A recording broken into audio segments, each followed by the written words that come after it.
Start करते हैं। जब भी डेफिनेशन से सीधे शुरू करते हैं, all of you must know the section of bailment 148। जब भी एक व्यक्ति दूसरे व्यक्ति को कुछ भी गुड्स टेम्पररीली देता है फॉर पर्टिकुलर पर्पस, इस शर्त पर कि जब कार्य पूर्ण हो जाए तो तुम मेरे गुड्स वापस कर देना, उसको अपन कहते हैं बेलमेंट।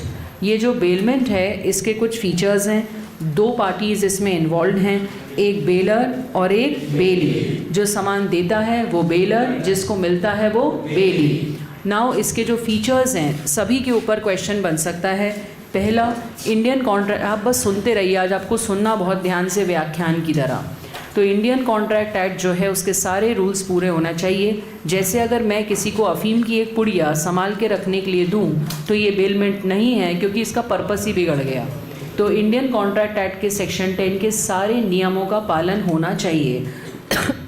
दूसरे नंबर पे इसमें बिल्डिंग, लैंड, ये सब कवर्ड नहीं है, इसमें सिर्फ गुड्स कवर्ड है। इसलिए ये जो मूवेबल चीज़ें हैं उन्हीं को कवर करता है। तीसरा, पर्पस लॉफुल होना चाहिए। आप अगर किसी भी व्यक्ति को कुछ भी सामान देते हैं और उसके पीछे का पर्पस अनलॉफुल है तो वो बेलमेंट नहीं है। जैसे मैंने कहीं चोरी का सामान अरेंज किया, चुराया है और उसको संभाल के रखने के लिए किसी को दिया है कि मैं 10 दिन बाद आके लेती हूँ जब तक पुलिस और माहौल थोड़ा शांत हो जाए, तो मेरा पर्पस ही गलत है, तो ये बेलमेंट वैलिड नहीं है। इसके अलावा पोजेशन देते हो आप, ओनरशिप नहीं। आपने जो सामने वाले को सामान दिया है वो टेम्पररी है और सिर्फ फिज़िकली उसके पास है, परंतु मालिकाना अधिकार आप ही के पास है। ऑल्सो रिटर्न करने की कंडीशन इसमें कंपलसरी है कि आपको रिटर्न करना ही है, परमानेंट आपने नहीं दिया है सामने वाले को सामान। और इस पे मेन क्वेश्चन आता है कि कंप्लीट कंट्रोल आपको देना है। जब आप सामान देते हैं और उसका कंट्रोल आपके ही हाथ में रह गया, भले ही सामान रखा हुआ कहीं है, तो वो बेलमेंट नहीं हुआ। तो बेलमेंट में जो कंप्लीट कंट्रोल देने वाली बात है उसमें एग्ज़ाम में आता है कि हमने पार्किंग में गाड़ी रखी बट चाबी अपने पास ही रखी, तो ये कंप्लीट कंट्रोल नहीं हुआ, दिस इज़ नॉट बेलमेंट। परंतु 5 स्टार होटल की वैले पार्किंग में हम गए जिसमें वो हमसे चाबी भी ले लेते हैं और फिर जब हमारा कॉन्फ्रेंस या कार्य पूरा हो जाए हम डोर पे, गेट पे आके उनको टोकन देते हैं, तो वो आके हमारे को गाड़ी और चाबी दोनों देते हैं। दैट इज़ प्रॉपर बेलमेंट, क्योंकि उतनी देर के लिए गाड़ी का कंट्रोल भी उस व्यक्ति के पास रहा। देन जो बेनिफिट है वो किसी भी पार्टी का हो सकता है। कभी कभी सामान देने वाला अपने सामान को संभाल के रखने के लिए देता है और कभी कभी सामने वाले को उस चीज़ की ज़रूरत होती है। जैसे बारिश में किसी को छाता चाहिए तो वो मेरे से छाता ले गया, मुझे इतनी कोई ज़रूरत थी उसको देने की बट उसको नीड थी, तो फ़ायदा किसी का भी हो सकता है। तो डायरेक्ट क्वेश्चन आता नहीं है, केस स्टडी आता है और केस स्टडी इसी पॉइंट पर ज़्यादा आता है। सभी को क्लियर है ये पॉइंट? तो section number 148 and features of bailment. Now bailment के फीचर्स में एक 2-3 छोटे छोटे क्वेश्चन बड़े कॉमन हैं कि बैंक के लॉकर में रखा गया सामान बेलमेंट है कि नहीं, तो नहीं है, क्योंकि एक चाबी आपके पास रहती है और दोनों चाबी लगाए बिना लॉकर खुलता नहीं है, तो कंप्लीट कंट्रोल आपने नहीं दिया है। ऐसे ही पार्किंग मैंने आपको बता दिया दोनों तरह की, तो इसी प्रकार के क्वेश्चन बेलमेंट पे आते हैं। सेक्शन नंबर याद रखना ज़रूरी है। नाउ 2 तरह के बेलमेंट होते हैं, ग्रेटिट्यूअस और नॉन ग्रेटिट्यूअस। ग्रेटिट्यूअस बेलमेंट में आप ग्रेटिट्यूड, थैंक यू के बदले में सामने वाले को सामान देते हो, जबकि नॉन ग्रेटिट्यूअस बेलमेंट में आप भी कुछ रिसीव करते हो, दोनों पार्टीज़ को कंसिडरेशन मिलती है। जैसे किराए पे कोई चीज़ देने को भी बेलमेंट की ही कहा गया है। फॉर एग्ज़ाम्पल, किसी ने मुझसे, मेरी जो स्टोर है उसमें मैं लैपटॉप रेंटल पे देती हूँ, तो किसी ने मुझसे कहा कि मुझे 10 दिन के लिए लैपटॉप दे दीजिए, तो मैंने तो लैपटॉप दिया, टेम्पररी दिया, वापस लेने की कंडीशन पे दिया, लॉफुल पर्पस के लिए दिया, वो और मैं दोनों मेजर थे, सब सही था, बट साथ में वो भी मुझे कुछ पैसे दे रहा था, तो दिस इज़ नॉन ग्रेटिट्यूअस बेलमेंट। और जब अगर मेरा कोई परिचित होता, फैमिली फ्रेंड होता, स्टूडेंट होता, जिसको मैंने कोई पैसों के बदले में नहीं, यूं ही बस दे दिया, उसने मुझे ग्रेटिट्यूड या थैंक यू दिया बस बदले में, तो दिस इज़ ग्रेटिट्यूअस बेलमेंट। दोनों तरह के बेलमेंट सही हैं, दोनों तरह के सही है। आप याद कीजिएगा, हमने सेक्शन 25 पढ़ा था कंसिडरेशन, उसमें पढ़ा था न्यूडम पैक्टम कि वैसे दोनों को कंसिडरेशन मिलना चाहिए, बट उसके 8 में से एक एक्सेप्शन था कि ग्रेटिटुअस बेलमेंट में एक व्यक्ति को फ़ायदा मिल रहा है और दूसरे को कुछ नहीं मिल रहा है, तब भी वो वैलिड है। ये क्लियर याद है आपको? तो इसको ऐसे लिंक करके चलिएगा। अब ग्रेटिटुअस बेलमेंट और नॉन ग्रेटिटुअस बेलमेंट में ड्यूटीज़ पर आ जाते हैं। डायरेक्ट क्वेश्चन बिल्कुल नहीं आता, केस स्टडी ही फिक्स है इसमें आना। तो let us do the duties. सारी ड्यूटीज़ काम की हैं। सबसे पहला डिस्क्लोज, आप सिर्फ आज सुनते रहिए व्याख्यान की तरह ताकि आपका रिविजन हो जाए, और एग्जाम्पल्स को ख़ास तौर पे सुनिएगा क्योंकि आनी केस स्टडी ही है। तो डिस्क्लोज ऑल द फैक्ट्स। जब आप किसी को सामान देते हैं तो आपके गुड्स में अगर कोई कमियां हैं तो वो आपको स्पष्टता से बतानी चाहिए। तो नोन एंड अननोन फैक्ट्स को लेके यहाँ पर एक छोटा सा रूल याद कर लीजिए। मैंने किसी को एक कार दी किराए पर, कौन सा बेलमेंट है, ग्रेटिटुअस की नॉन ग्रेटिटुअस? मुझे भी फ़ायदा मिल रहा है, सामने वाले को भी फ़ायदा मिल रहा है। मेरी गाड़ी में एक प्रॉब्लम थी कि इंजन ज़्यादा देर चलने पे स्पार्किंग होके आग लग सकती थी, ये बात मुझको पता थी, तो मेरी ड्यूटी है बताने की। मैंने नहीं बताई तो मेरे को कोई भी नुकसान हुआ तो भुगतना पड़ेगा। परंतु मुझे नहीं भी पता होता पर डील कमर्शियल है, तो कमर्शियल डील में चाहे पता हो चाहे ना पता हो, दोनों डैमेजेस भुगतने पड़ेंगे देने वाले को जिसका सामान है। तो इसका आप बस ये जिस्ट याद रख लीजिए कि कमर्शियल डील में दोनों टाइप के डैमेजेस के लिए सामने वाला जिम्मेदार है जिसने सामान दिया है। बट मैं किसी को हेल्प के लिए कार देती, मेरी कार की ये प्रॉब्लम मुझको नहीं पता थी, दिस इज़ अननोन डिफेक्ट्स, तो मेरी इंटेंशन तो ग्रेटिटुअस थी ना, तो मुझे अब पेमेंट ऑफ खामियाजा भी नहीं करना पड़ेगा। तो आप ये याद रखिए कि आपने फ्री में किसी को सामान दिया है और आपके गुड्स में कोई डिफेक्ट है जो आपको नहीं पता था, तो आपको उसका पनिशमेंट नहीं भुगतना पड़ेगा। इस तरह से आप इसको याद कीजिए। Then bear necessary expenses. मेरी एक सपोजिंग डॉग है, पेट डॉग, और वो मैं संभाल के रखने के लिए किसी को दूँ, तो ऑब्वियसली उसको रोज़ खाना खिलाना पड़ेगा, तो मेरी जिम्मेदारी बनती है कि ये जो उसका खर्चा होगा ये मैं उसको दूँ। Then indemnify. मैंने किसी को अपना डॉग दिया, वो जो डॉग था उसका कॉलोनी में किसी बच्चे के ऊपर उसने स्क्रैच लगा दिया, तो सामने वाला घबरा के उसको टिटनेस और वो रेबीज़ और सारे इंजेक्शन लगाने पड़े, 3000 रुपये का उस अगले व्यक्ति का खर्चा हो गया, जिसको मैंने डॉग रखवाया था उसे देने पड़े, तो मुझे भी ये एक्स्ट्रा ऑर्डिनरी एक्सपेंस देना पड़ेगा। तो एक हो गया रूटीन और एक हो गया एक्स्ट्रा ऑर्डिनरी, दोनों ही किसको देने पड़ेंगे? बेलर को। इसके बाद bound to accept the goods back. जब कार्य पूरा हो जाए तो गुड्स को वापस लेना जिम्मेदारी बनती है बेलर की। अगर मैंने किसी को अपना डॉग 1 हफ्ते के लिए दिया और 1 हफ्ते के बाद मैं 1 महीने तक उस डॉग को वापस नहीं ले रही हूँ, तो उस बीच में जितने भी खर्चे होंगे वो मुझे वैसे भी बेयर करने हैं क्योंकि मैं डिले कर रही हूँ। तो ये बस ड्यूटीज़ आपको याद रखनी है। इजी क्वेश्चन आता है, इसमें ज़्यादा दिमाग लगाना नहीं पड़ता, और अननोन डिफेक्ट और नोन डिफेक्ट ही मेन पॉइंट है इसका। अब बेली की ड्यूटी, इसमें हमको सेक्शन भी याद करने पड़ेंगे। सबसे पहला ड्यूटी है बेली की कि गुड्स का ध्यान रखे। सेक्शन 151 एंड 152 लॉकर वाला एग्जाम्पल आप इसमें याद रखिए, 151 एंड 152। ध्यान दीजिए मैं क्या बोल रही हूँ। मैंने किसी को ज्वेलरी दी कि तुम इसको संभाल के बैंक लॉकर में प्लीज़ रखना। वो व्यक्ति ने ज़्यादा अकल लगाकर सोचा कि बैंक लॉकर जाने में समय वेस्ट होगा, तो घर में ही जो गोदरेज का लॉकर था, खुद की भी ज्वेलरी और मेरी भी ज्वेलरी उसी में रख दी, और इस बीच में घर में चोरी हो गई। माना कि चोरी में उसकी गलती नहीं, चोरी तो कहीं भी हो सकती है, बट उसने मेरी कही हुई बात का उल्लंघन किया। मैंने सामान कहाँ रखने के लिए दिया था? लॉकर, और उसने उसे कहाँ रखा है? घर में। तो now this loss will be borne by that person. तो जब भी आप रीजनेबल केयर ऑफ गुड्स नहीं लेते हो तो आपको बेली की ड्यूटी है कि उसको खामियाजा भुगतना पड़ेगा। ठीक है, तो ये वाला ही एग्जाम्पल बार बार आता है, 151 एंड 152। अब इसके बाद कोई भी और भी लापरवाही है, जैसे आपने कार में चाबी लगी छोड़ दी और कार चोरी हो गई, तो भी आपको कहीं भी लापरवाही होगी तो आपको बेयर करना पड़ेगा। Second, no unauthorised use.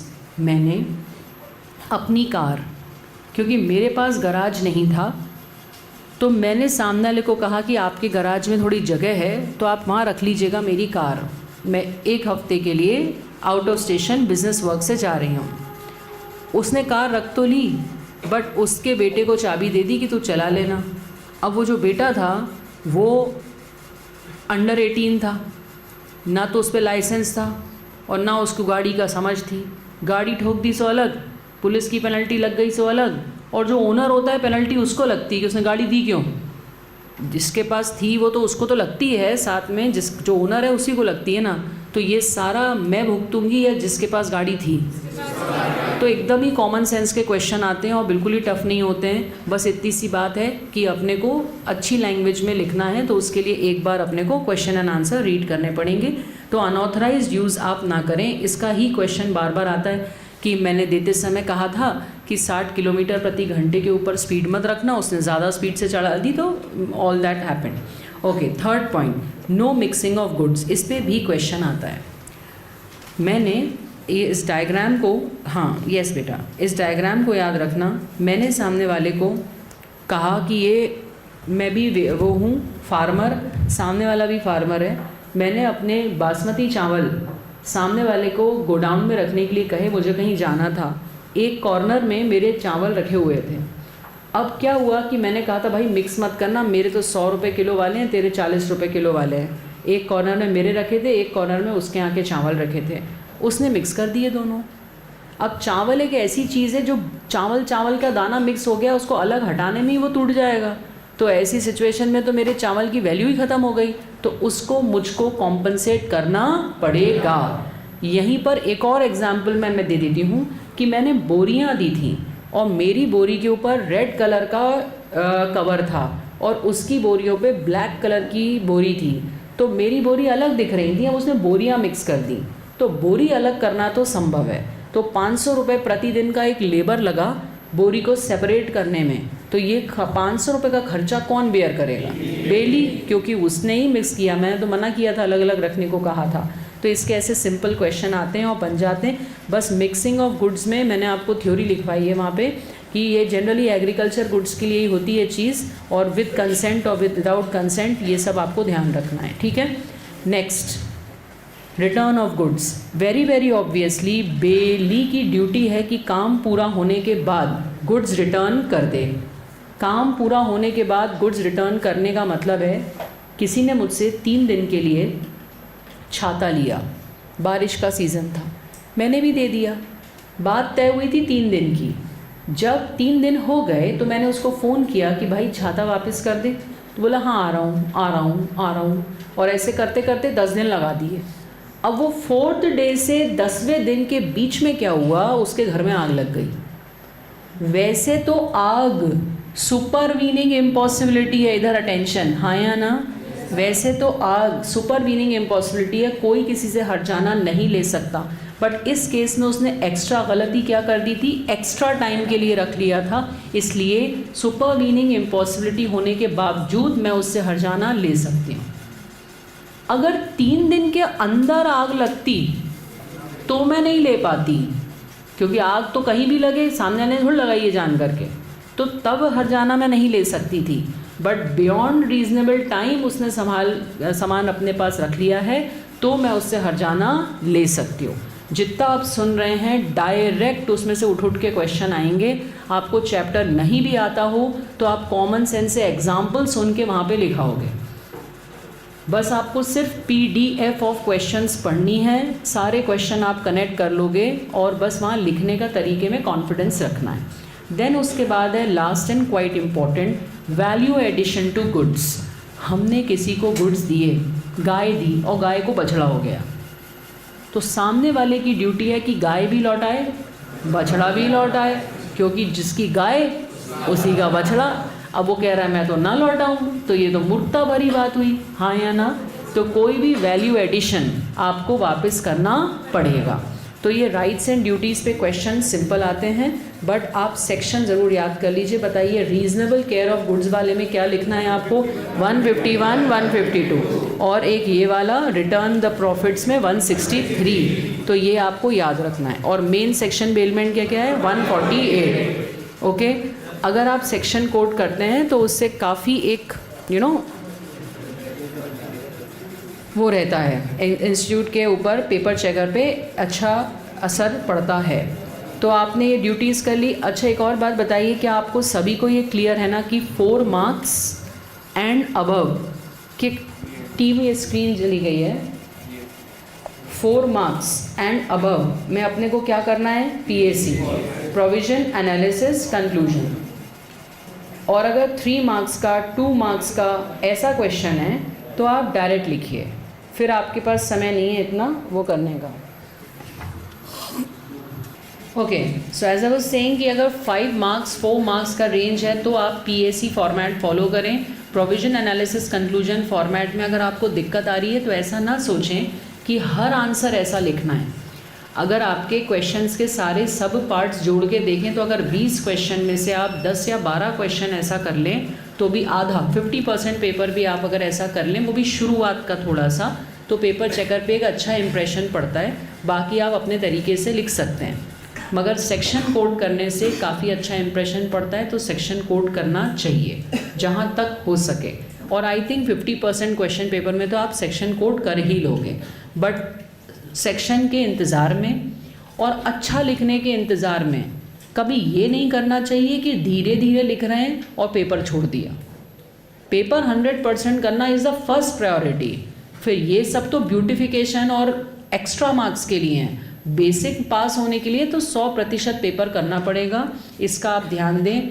कई लोगों का ऐसा मानना है कि अच्छी क्वालिटी के आंसर लिखो तो 80% पेपर भी कर दो तो काम चल जाता है। मेरा 25 साल का अनुभव है, थ्योरी में ये फॉर्मूला नहीं चलता, प्रैक्टिकल में ज़रूर चल जाता है।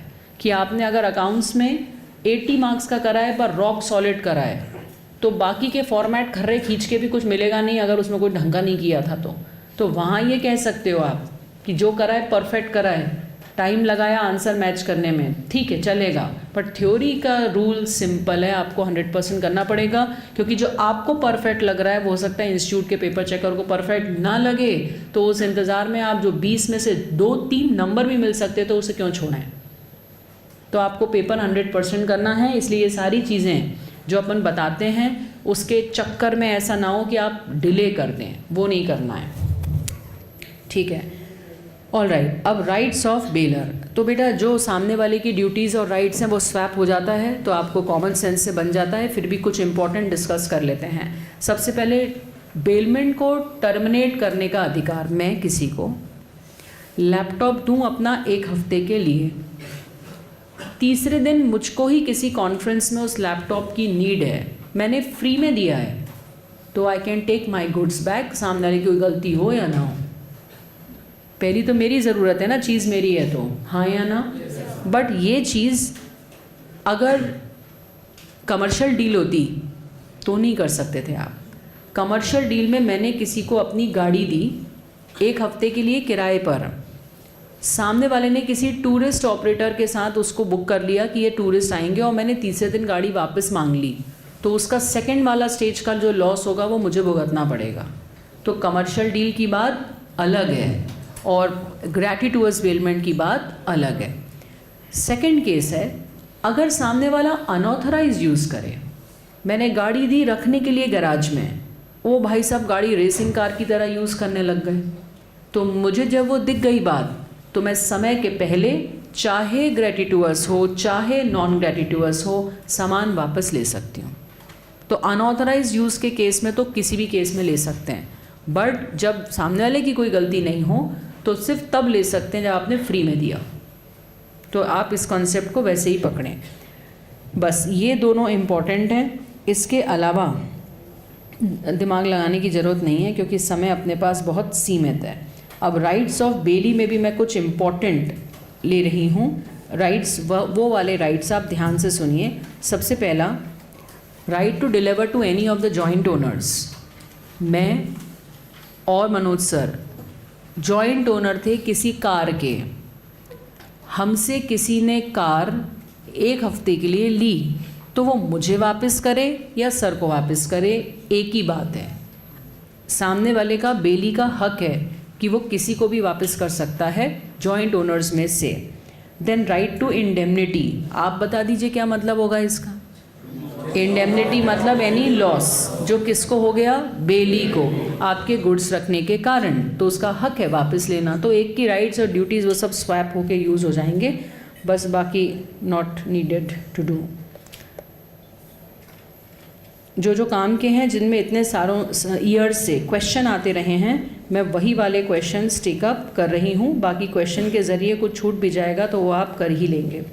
टर्मिनेशन ऑफ बेलमेंट तो ज़्यादा एग्ज़ाम में आता नहीं है, फिर भी समय ख़त्म हो गया, पर्पस पूरा हो गया, डेथ हो गई of the bailor, that is in case of gratuitous bailment, क्योंकि ग्रैटिटुअस बेलमेंट आप फ्री में देते हो सेवा या हेल्प के लिए, तो वो हो गया। इनकंसिस्टेंट यूज़, कंडीशन ब्रेक करने पर भी बेलमेंट बेकार हो गया और गुड्स ही ख़राब हो गए। आपने किसी को गुड्स दिए और वो नष्ट हो गए बियॉन्ड रिपेयर, तो सुपरवीनिंग इम्पॉसिबिलिटी लग गई, और जो इम्पॉसिबल चीज़ होती है वो कॉन्ट्रैक्ट वैसे भी क्या होता है, वॉइड। तो टर्मिनेशन भी बहुत ज़्यादा एग्ज़ाम एरिया नहीं है। अब आइए इस पॉइंट पे, ये छोटा सा 168 169, फाइंडर ऑफ लॉस गुड्स को बेली की तरह ट्रीट किया जाता है। इसका मतलब क्या है, जैसे बेली को गुड्स संभाल के रखने होते हैं, ऐसे ही किसी भी व्यक्ति को दूसरे व्यक्ति का गुमा हुआ सामान मिले तो बेली जैसी ड्यूटीज़ उसके सर पे आती हैं। पहला, वो भी गुड्स का रीज़नेबल केयर करे, अनऑथराइज यूज़ ना करे, और जब मिल जाए मालिक तो गुड्स वापस करे। हाँ, फॉर श्योर वो अपने खर्चे वसूल कर सकता है, बट वो बेच नहीं सकता गुड्स। बट दो स्थितियाँ पहले भी पढ़ चुके हैं, सेम यहाँ पढ़ रहे हैं कि यदि ढूंढने का खर्चा 2/3 के ऊपर हो जाए और पेरिशेबल गुड्स हों तो आप डिस्पोज भी कर सकते हो, बट उसकी साथ में शर्त है कि जब मालिक मिलेगा तो आपको अपना खर्चा डिडक्ट करके सामान तो पैसे तो वापस करने पड़ेंगे। तो दिस इज़ सिर्फ सेक्शन याद रखिएगा, और क्योंकि इंस्टीट्यूट इस पर 3 मार्क्स का क्वेश्चन पूछ लेती है तो आपको 3 उसकी ड्यूटीज़ याद रखनी है। एक, गुड्स को संभाल के रखें, रीज़नेबल केयर। उसके बाद ढूंढने का प्रयास करें। अगर यहाँ पर एपीटी के रिसेप्शन पे किसी बच्चे का बैग खो जाए तो हमारी ड्यूटी बनती है कि सारे व्हाट्सएप ग्रुप में मैसेज भेजें फ़ोटो खींच के कि ये किसका है, इसको बोलेंगे प्रयास। हम ये नहीं कर सकते कि पड़ा रहे वहाँ पर। अगर हमको ये नहीं करना है प्रयास, तो हम जाके पुलिस स्टेशन में थमाए आए कि किसी का सामान है, आप देख लीजिए, हमारी ड्यूटी तो यहाँ तक लाने की थी। बट अगर आप रखे हुए हो तो आपको ढूंढने का प्रयास भी करना पड़ेगा, ये ड्यूटी है। और कैनॉट सेल, तो ये है। और एक होता है lien. What is the meaning of the lien? जब्त करना। अगर मेरे मालिक को ढूंढने में कुछ खर्चा हुआ है तो मैं डिज़र्व करती हूँ मेरा पेमेंट वापस मिले। सामने वाला मुझको पेमेंट नहीं दे रहा तो मैं कह सकती हूँ पहले पैसे दो फिर गुड्स ले जाना, जब्त कर लिए। That is called lien. Okay, now lien पे आते हैं, मगर प्लेज पढ़ने के बाद। तो let us come to pledge, then we'll come back to lien. Section number 172 specifically, वैसे तो रेंज है पूरी, बट 172 pledge, lien करना है, pledge हो जाए उसके बाद। तो वैसे तो ये लंबा रेंज है, परंतु 172 स्पेसिफिकली आप pledge में लिखिएगा और इसका एग्जाम्पल ध्यान रखिएगा। जब एक व्यक्ति दूसरे व्यक्ति से उधार ले और उस उधार की सिक्योरिटी के रूप में व्यक्ति कुछ गिरवी रखे ताकि अगर वो पैसे ना चुका पाए तो इस सामान को बेच करके पैसे वसूल किए जा सकें, उसको कहते हैं pledge. Pledge is a special type of bailment where the purpose is fixed. Bailment में तो किसी का भी फायदा हो सकता था, यहाँ पर फिक्स पर्पस है, सिक्योरिटी ऑफ लोन। तो इसके अधिकार थोड़े अलग रहते हैं। जो व्यक्ति सामान रखता है उसको पॉन कहते हैं। जिसके पास सामान रखा जाता है द मनी लेंडर, क्योंकि सामान रखा जाता है, ई आ गया इसलिए पॉनी। ये दोनों उसके टेक्निकल वर्ड्स हैं और आपकी डेफिनेशन में भी आपको यही याद रखना है, it's a special variety of bailment where the purpose is the security of the loan. Is the clear? Is the point clear? ठीक है. इसके अलावा इसके फीचर्स सारे असेंशियल तो होने ही चाहिए. एडिशनली कुछ फीचर्स हैं कि इसमें जो पर्पस है it is security of loan. दूसरा, अगेन ये भी इमूवेबल प्रॉपर्टी पे कवर्ड नहीं है. इमूवेबल प्रॉपर्टी कोई गिरवी रखता है तो उसे हाइपोथिकेशन कहते हैं, नॉट प्लेज. वो थोड़ा अलग होता है, उस पर लॉ अलग है उसका. ऑल्सो जो गुड्स हैं वो मौजूद होना चाहिए भविष्य में नहीं. जैसे मैं एक किसान हूँ, मैंने अभी बीज बोया है और खेत में से अभी धान निकला नहीं है, तो मैं कह रही हूँ कि भविष्य में जो गुड्स बनेंगे मैं वो गिरवी रख रही हूँ. ऐसा नहीं होता. जो भी आप गिरवी रखो इट शुड बी मौजूदा एग्जिस्टेंस वाले गुड्स. एंड डिलीवरी किसी भी प्रकार की हो सकती है. 3 डिलीवरी आप सेल ऑफ गुड्स एक्ट में पढ़ते हैं, एक्चुअल, कंस्ट्रक्टिव, सिंबॉलिक. तो तीनों में से किसी भी प्रकार की डिलीवरी हो सकती है, ये ध्यान रखना है. कभी कभी सामान जहाँ है वहीं का वहीं रखा रह जाता है, जिसको कंस्ट्रक्टिव डिलीवरी कहते हैं, बट फिर भी प्लेज हो जाती है. तो डिलीवरी किसी भी प्रकार की हो सकती है. इसमें भी ओनरशिप ट्रांसफ़र नहीं होती है. ये क्लियर है सभी को? हाँ या ना? ओके. तो ये ऑलमोस्ट उसके जैसा ही सिमिलर है. अब इससे लिंक्ड 2 शब्द अपने को पता होना चाहिए. लेन, दोनों में कॉमन वर्ड है लेन. लेन वर्ड का मतलब है लॉफुली किसी के गुड्स को जब्त कर लेना. अब ये लेन 2 तरह का होता है, जनरल लेन और स्पेसिफिक लेन. जनरल लेन और स्पेसिफिक लेन में जो स्पेसिफिक वाला है सेक्शन 170, ये नॉर्मल हम और तुम जब कोई स्किल्स किसी गुड्स पे परफॉर्म करते हैं तो होता है. जैसे एक टेलर ने कुर्ता सिला, कपड़ा दिया था उसको, गरबे के लिए कुर्ता सिलवाना था, तो उसने कुर्ता सिला. एक one boy gave this thing कि मुझे गरबे लायक कुर्ता सिल दीजिए. 200 रुपये का उसका अमाउंट था.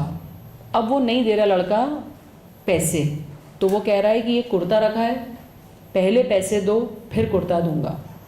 तो वो सिर्फ वो वाली चीज़ को ही रख सकता है. इसको कहते हैं पर्टिकुलर लेन या स्पेसिफिक लेन. बाय चांस उस सामान की वैल्यू कम हो और जो उस पर सर्विस दी गई है उसकी वैल्यू ज़्यादा हो. जैसे कि कुर्ते का जो कपड़ा है वो मात्र 100 रुपये का है, पर उस पर जो एम्ब्रॉयडरी की गई है वो 500 रुपये की हो गई है.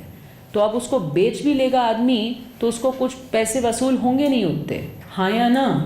तो पर्टिकुलर लेन में आप वो वाली चीज़ के अलावा किसी और अन्य चीज़ को जब्त नहीं कर सकते, इसलिए इसको पर्टिकुलर लेन बोलते हैं.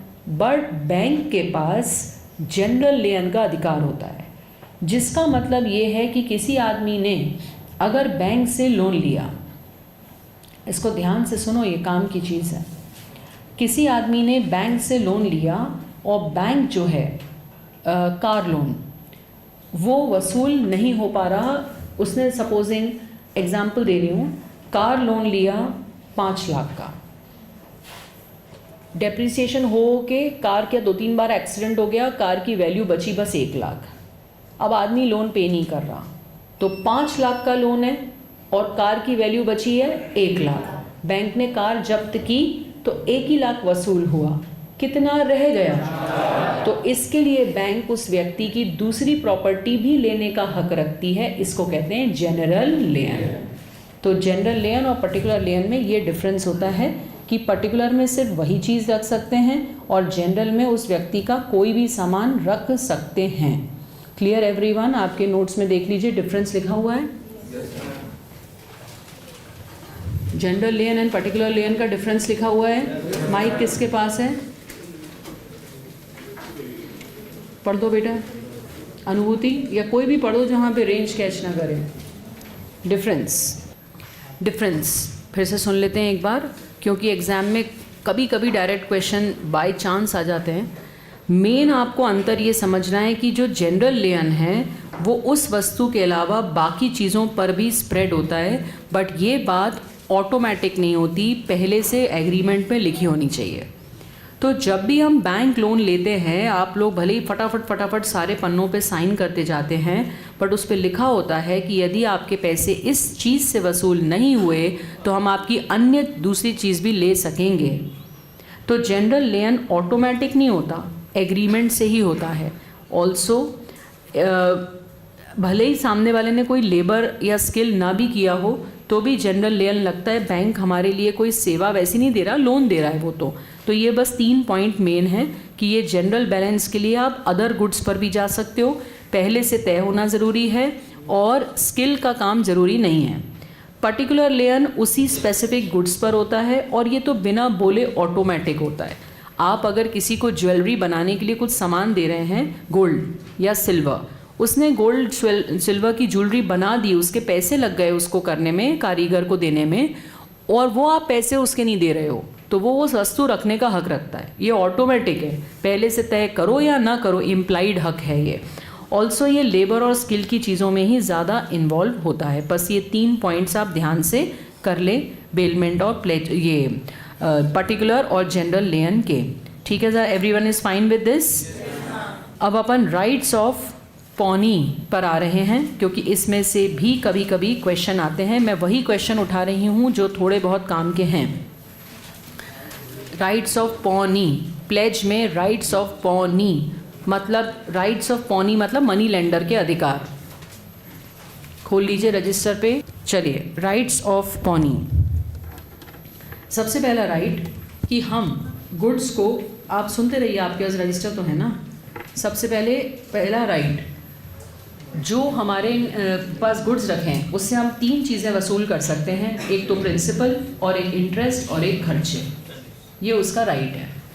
अगर आपने अपनी गाय किसी को दी लोन, मतलब गिरवी रखने के लिए, तो लोन तो अलग था, उसका इंटरेस्ट अलग था, बट गाय को चारा खिलाया इतने दिन वो भी तो था, तो तीनों चीज़ें वसूल वो कर सकता है।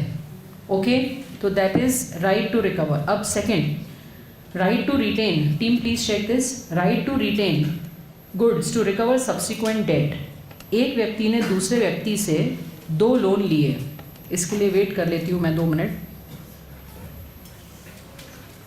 एक व्यक्ति ने दूसरे व्यक्ति से 2 लोन लिए। पहले लोन में उसने, एग्जाम्पल याद रखिएगा, ट्रैक्टर गिरवी रखवाया। ट्रैक्टर 7 लाख रुपए का था और लोन मात्र 1 लाख रुपए का। वैल्यू काफ़ी ज़्यादा थी ट्रैक्टर की। थोड़े दिन बाद उस व्यक्ति ने वही वाले मनी लेंडर से दूसरा लोन लिया।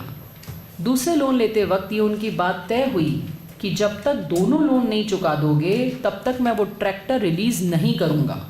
तो फिर वो जो फर्स्ट वाले लोन के साथ ट्रैक्टर रखा था, वो सेकंड वाले लोन के रिलीज़ होने तक वहीं रखा रहेगा। Is that clear? बट ये बात ऑटोमेटिक नहीं होती। जब तक इसको एग्रीमेंट से तय ना किया जाए तब तक ये चीज़ नहीं होती। Is that clear everyone?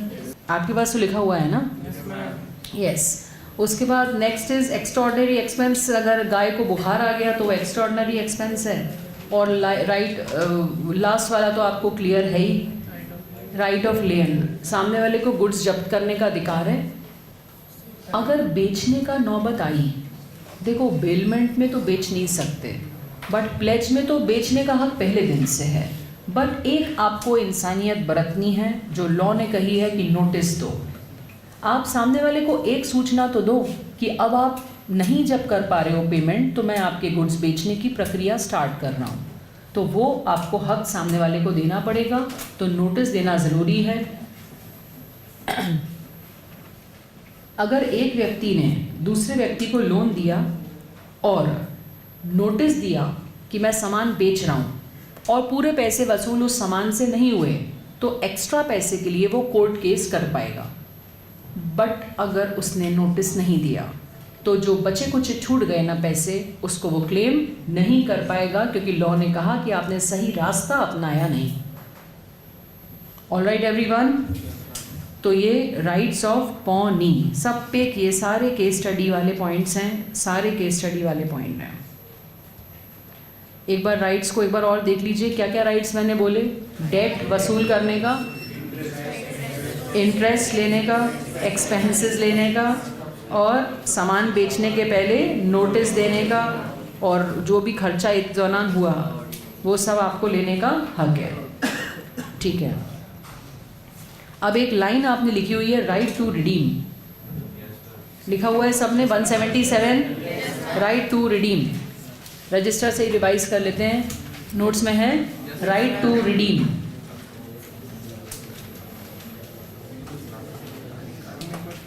Right to redeem का मात्र इतना मतलब है, एग्जाम्पल सुन लीजिए।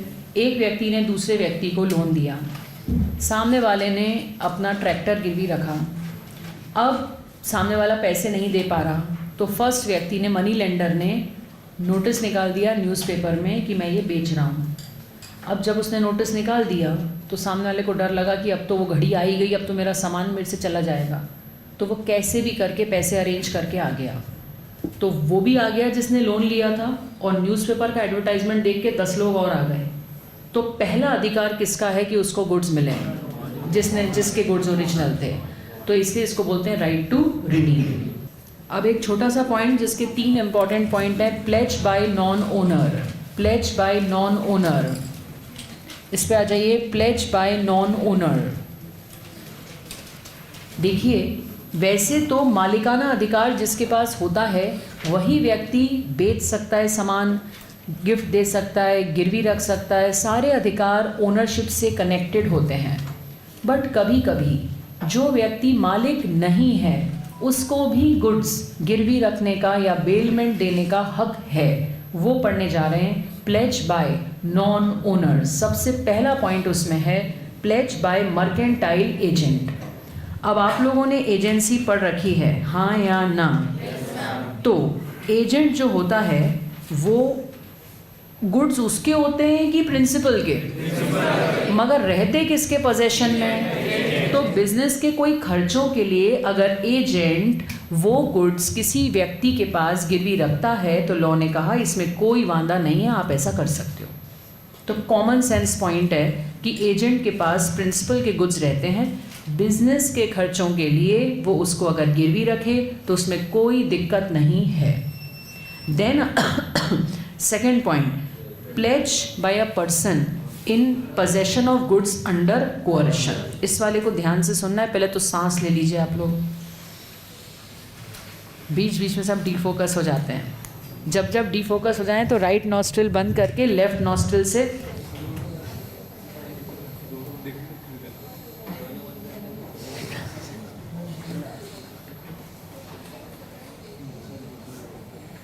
जब जब आपका मन इधर उधर भटके तो आप ऐसा कर लिया कीजिए। Pledge by person in possession of goods under coercion. Example ध्यान से सुनिए। एक व्यक्ति थे ए और B.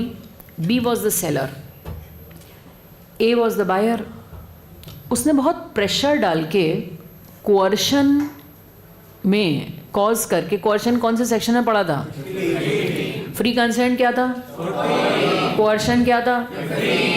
Undue influence, fraud, fraud, fraud. ठीक। तो मिस्टर ए ने मिस्टर बी पे बहुत प्रेशर डाला और कार खरीद ली। जब आप प्रेशर डाल के किसी से सामान खरीदते हो तो कॉन्ट्रैक्ट वैलिड, वॉइडेबल, वॉइड क्या होता है? वॉइडेबल शब्द का मतलब है कि सामने वाले को रीजनेबल टाइम में उसको कैंसिल करने का हक मिलता है। बोलो हाँ या ना?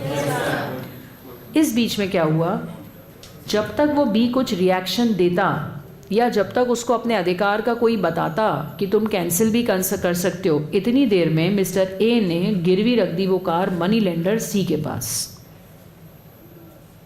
उधर उसने कॉन्ट्रैक्ट कैंसिल कर दिया। मनी लेंडर को ये नहीं पता था बैकग्राउंड स्टोरी। तो ऐसी सिचुएशन में थोड़ी देर के लिए ऐसी ऑड सिचुएशन हो गई कि ए ओनर नहीं है, क्योंकि उसने कॉन्ट्रैक्ट कैंसिल कर दिया तो वो ओनर बन ही नहीं पाया ना, हाँ या ना? मगर उसने तो गिरवी रख दी सी के पास और मनी लेंडर को पता नहीं था। तो ये जो सेकंड वाली प्लेज है ये वैलिड मानी जा रही है। हम पढ़ क्या रहे हैं? Pledge by non owner.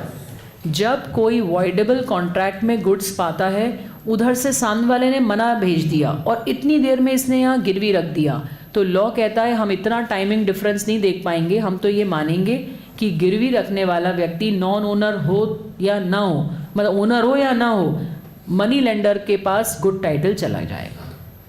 तो आप इस एग्जाम्पल को याद रख लीजिए। 3 पॉइंट है ये। प्लेज बाय नॉन ओनर, पहला कौन है? मर्केंटाइल एजेंट है, तो उसमें 3-4, ये वाला इंपॉर्टेंट है। सेकंड वाला क्या है? Pledge by person under coercion, और तीसरा pledge by co owner. Co owner का मतलब यही है कि 2 ए और बी की कार थी, कार में कोई हिस्सा पार्टी तो होता नहीं है, तो एक व्यक्ति ने अपनी जो को ओनर्स में से एक ने गिरवी रख दी, तो वो तो आधे हिस्से का ही ओनर है ना, वो पूरे हिस्से का ओनर नहीं है, फिर भी लॉ ने उसको प्लेज को वैलिड माना है। क्लियर है? इसमें एक पॉइंट और है जो मैं अभी मॉड्यूल में से कराऊंगी, फिर भी पहले आप difference between bailment and pledge पर आइए। Difference between bailment and pledge.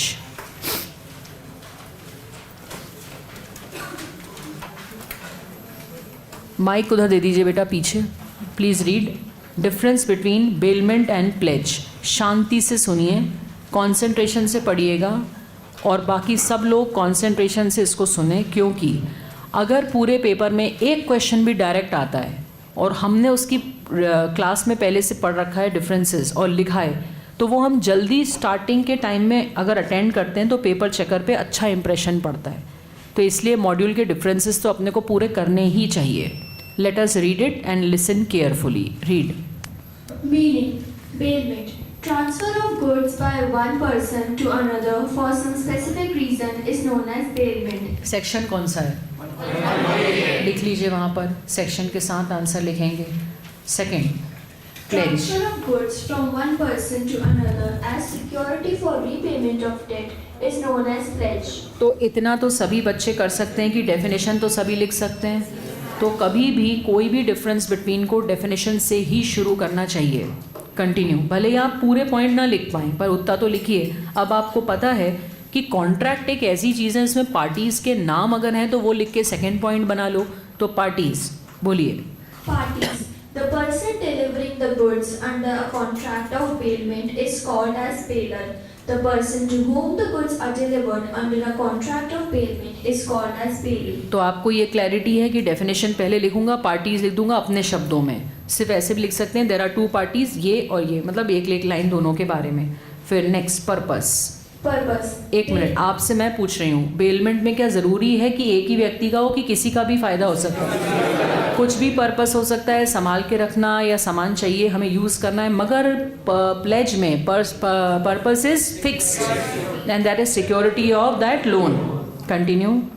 Bailment may be paid for any purpose as specified in the contract of bailment.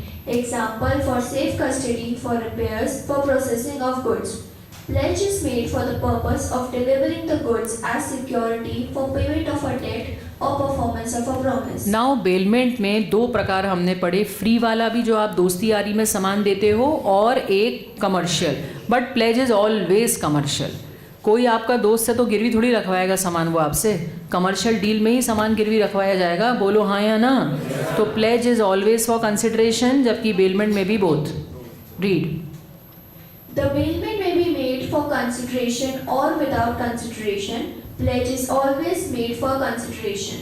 तो यहाँ तक तो कॉमन सेंस वाले पॉइंट थे, आप पढ़ें या ना पढ़ें आप मन से भी लिख सकते हैं, बट ये दोनों काम के पॉइंट हैं। गुड्स बेचने का अधिकार और यूज़ करने का अधिकार, इसके ऊपर MCQ भी आ सकता है, 1 लाइनर, केस स्टडी, कुछ भी आ सकता है। Please mark it as important कि एग्ज़ाम वाले दिन ये जो इम्पॉर्टेंट चीज़ें हैं कंपैरिजन की, ये आपको पता होनी चाहिए। राइट टू सेल, बेली के पास राइट टू सेल नहीं है, पौनी के पास राइट टू सेल है, पहले बस उसको नोटिस देना है, बट अधिकार उसका है। जबकि बेली के पास राइट टू सेल नहीं है, वो एक्सट्रीम सिचुएशन है कि उसका खर्चा वाला और वो पेरिशेबल वाला। पढ़िए। Right to sell the goods. The bailee has no right to sell the goods even if the charges of bailment are not paid to him. The bailie's rights are limited to suing the bailior for his dues or to exercise lien on the goods paid. The pawnee has right to sell the goods even if the owner fails to redeem the goods. Right to use of goods. Bailey can use the goods. ये भी important है. बेली तो generally जैसे कोई मेरा laptop लेके गया conference के लिए तो यूज़ ही करने के लिए ले गया है. ऑल्सो मैंने किसी को संभाल के रखने के लिए कार दी तो हम बात कर सकते हैं कि तुम्हें कभी ज़रूरत हो तो तुम यूज़ कर लेना. बट गिरवी रखने में तो सामान अंदर साइड में संभाल के रख दिया जाता है, उसमें यूज़ करने का हक नहीं होता. Bailey can use the goods only for a purpose specified in the contract of bailment and not otherwise. Pledged or pawnee cannot use the goods pledged. तो आई एम क्वाइट श्योर कि आपको बन जाएगा ये, हाँ या ना. तो ये टॉपिक सरल है और इसका एक क्वेश्चन फिक्स है. अब आप फटाफट आ जाइए मॉड्यूल पर. If you brought the module very good. Module के कुछ इंपॉर्टेंट एग्जाम्पल्स हम पढ़ लेते हैं. आइए पेज नंबर 2.179 पर. क्योंकि आपके पास पूरा पढ़ने का समय नहीं है तो जितना काम का है उतना पोर्शन ज़रूर पढ़िए उस भाषा में. और आपको क्वेश्चंस की PDF अभी करनी है, हाँ या ना. सरल क्वेश्चन है, आप खुद ही कर लीजिए और प्लस उसमें LDR मार्क कर दीजिए कि ये वाला ऑफ बीट या अलग क्वेश्चन है तो इसको मेरे को एग्ज़ाम वाले दिन देखना है. बाकी तो सारे स्ट्रेट क्वेश्चंस हैं. Please read example 8. A lends a horse which he knows to be vicious. विशेष का मतलब उस तबीयत ठीक नहीं है, दिमाग ख़राब है ऐसा. He does not disclose the fact that the horse is vicious. The horse runs away. B is thrown and injured. A is responsible to B for damages sustained. ठीक है, क्लियर है. कौन सा पॉइंट है ये कि वो सामने वाले को पता था तो डिस्क्लोज जो पता होता है वो तो हर स्थिति में डिस्क्लोज करना है, चाहे कमर्शियल डील हो चाहे फ्री वाला हो. 9. A hires a carriage of B. The carriage is unsafe, though B is not aware of it, and A is injured. एक सेकेंड. जिस व्यक्ति ने सामान दिया उसको पता नहीं था.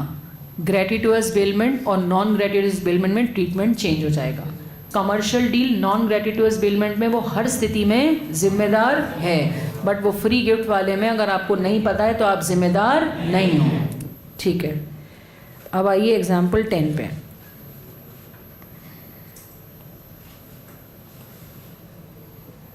A hired a taxi from B for the purpose of going to Gurgaon from Noida. Hired लिखा है तो ग्रेटिट्यूअस है या non. During the journey, a major defect occurred in the engine. A had to pay 5,000 as repair charges. These are the extraordinary expenses, and it is the bailor's duty to bear such expenses. However, the usual and ordinary expenses for petrol, toll tax, etc. are to be borne by the bailee itself. तो हम पढ़ ही चुके हैं कि ordinary expense और extraordinary expense में अंतर होता है. आप अगर किसी के यहाँ पे सामान अपने फ़ायदे के लिए रखवाएं, जैसे मैंने अपनी कार किसी को गैराज में रखने के लिए दी और उसने उस कार को वीक में एक बार डस्ट ना चढ़ जाए तो मैंने कहा था धुलवा लेना बीच बीच में. उसने कार धुलवा ली, 250 रुपये लग गए, तो ये मुझे ही देने चाहिए, हाँ या ना. बट कोई मुझसे कार यूज़ करने के लिए लेके जाता तो पेट्रोल और कार का हवा एंड ऑल दो डी ऑयल वाल ये सब उसी को करना था, हाँ या ना. बट एक्स्ट्रा ऑर्डिनरी एक्सपेंस तो मुझको करने पड़ेंगे. यहाँ पर अगर एक लाइन जोड़ देते वो कि उसने स्पीड में कार चलाई या उसने लापरवाही करी, इसके लिए गड़बड़ हुई तो वो भुगतेगा. बट उसने कुछ ऐसी गड़बड़ नहीं करी तो मैं भुगतूंगी. कॉमन सेंस पे आंसर कर देना. ओके, एग्जाम्पल 10 के बाद आप आइए example 12. If X pails his ornaments to Y, and Y keeps these ornaments in his own locker at his house, along with his own ornaments, and if all the ornaments are lost, stolen in a riot, Y will not be responsible for the loss to X. एक minute, मैंने किसी को jewellery दी और कुछ specify नहीं किया, तुम बस संभाल के रख लो, तो उसने अपने घर के लॉकर में रखे, खुद के भी और मेरे भी, और राइट्स दंगे हो गए तो वो मुझे कुछ नहीं देगा, सुपरवीनिंग इम्पॉसिबिलिटी है. बट अगर मैंने कहा था कि लॉकर ऑफ द बैंक में रखना और तब उसने घर में रखे, तब जिम्मेदारी बनेगी. क्लियर है ये point? If on the other hand X specifically instructs Y to keep them in a bank, but Y keeps them at his residence, then Y would be responsible for the loss caused on account of riot. तो module के जो example होते हैं ना वो नए question बन जाते हैं, इसलिए मॉड्यूल के एग्जाम्पल ज़रूर रीड कर लेने चाहिए। समय मैं आपको बार बार रिपीट कर रही हूँ कि पूरा पढ़ने का आपके पास समय नहीं है और इम्बैलेंस हमको करना भी नहीं है कि एक सब्जेक्ट के चक्कर में दूसरा कम हो जाए। तो आप सिर्फ छांट के एग्जाम्पल स्पेशली जो मैं क्लास में करा रही हूँ वो तो करिए ही सही, ताकि आपका समय सेव हो। जो नहीं करवा रही हूँ वो आप छोड़ सकते हैं। Example 19। X delivered books to Y to be bound. Y promised to return the books within a reasonable time. Bound का मतलब वो पुट्ठे की वो लगवाते हैं ना और बाइंडिंग कराते हैं ना। X pressed for the return of the book, but Y failed to deliver them back even after the expiry of a reasonable time. Subsequently, the books were burned in an accidental fire at the premises of Y. In this case, Y was held liable for the loss. तो छाते वाला example दिया था ना मैंने कि वो बहुत दिन तक रखे रह गया, तो अब फिर उसको सुपरवीनिंग इम्पॉसिबिलिटी हो गई तो भी उसको भुगतना पड़ेगा। Okay, then come to the point.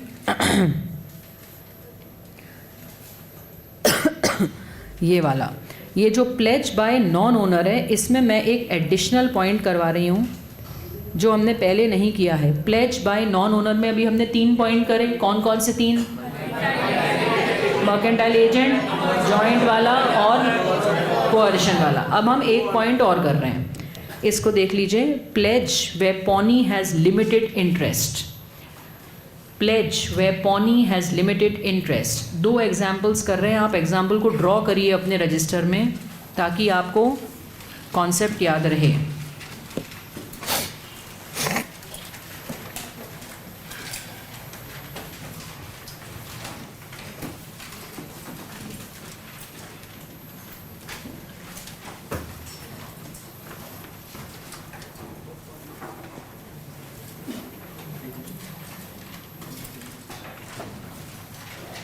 Okay, mister x को एक मोबाइल सड़क पर पड़ा हुआ मिला और वो मोबाइल डिफेक्टिव था, बिल्कुल बेकार था।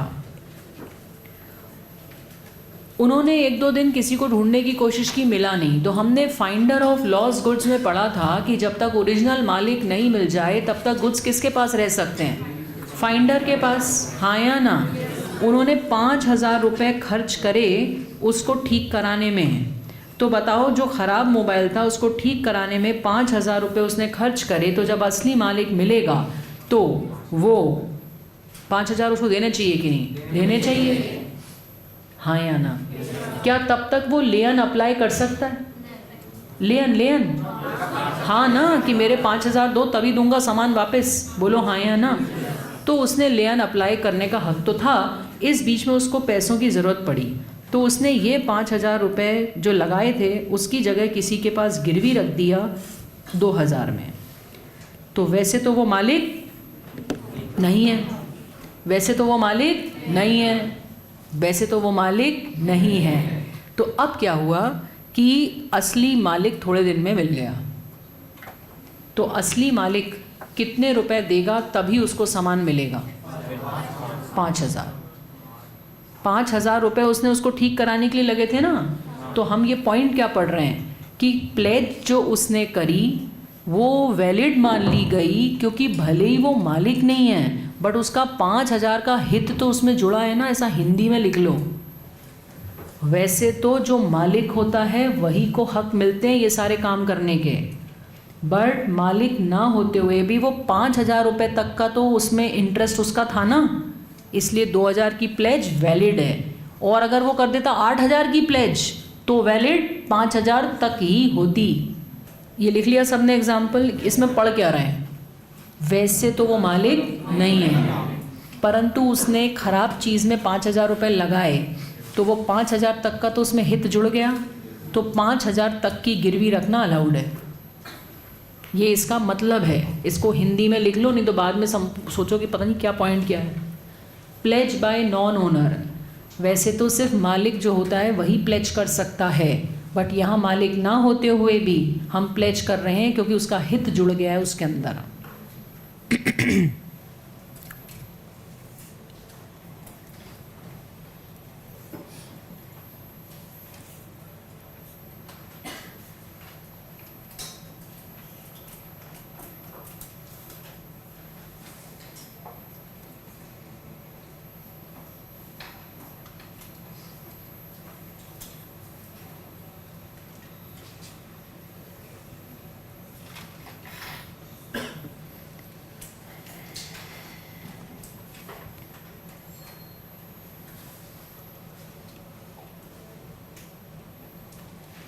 ओके एक और एग्जाम्पल लिख लो इसका 34।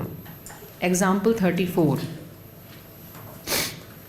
ए ने अपनी ज्वेलरी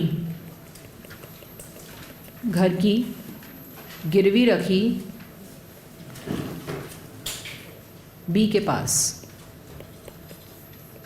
ज्वेलरी की वैल्यू थी 1 लाख और लोन था 70,000 का। जनरली जो लोन देता है वो बड़े अमाउंट का ही गिरवी रखवाता है कि वैल्यू कम होते होते भी उसको पूरे तो पैसे मिले।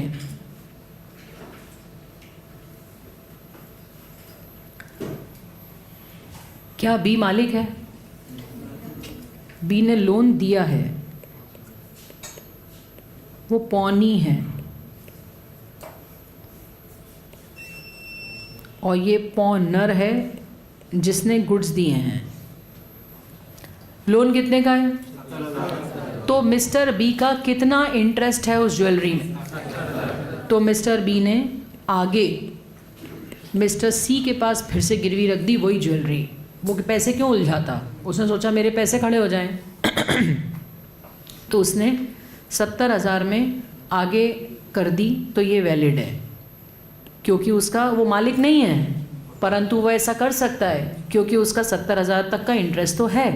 परंतु उसने मिस्टर सी के पास गिरवी रखी 90,000 के लिए, तो ये कहाँ तक वैलिड है? 70 तक। आपका जितना इंटरेस्ट है आप सिर्फ उतने रुपए को ही आगे प्लेज कर सकते हैं। 20 के लिए इनवैलिड है, 70 के लिए वैलिड है।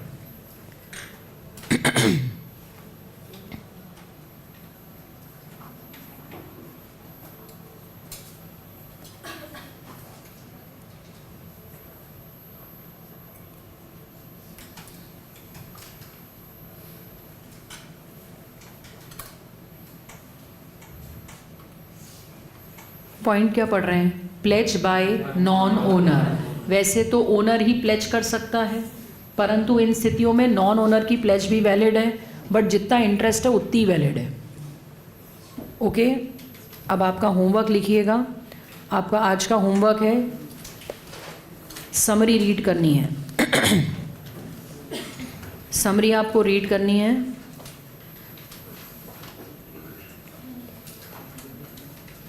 समरी आपको रीड करनी है पेज नंबर 2.193। उसके बाद ये आगे तक की ड्यूटीज़ ऑफ बेलर एंड बेली अगर पढ़ने के बाद आप रीड करेंगे तो बहुत अच्छा रहेगा। Clear everyone?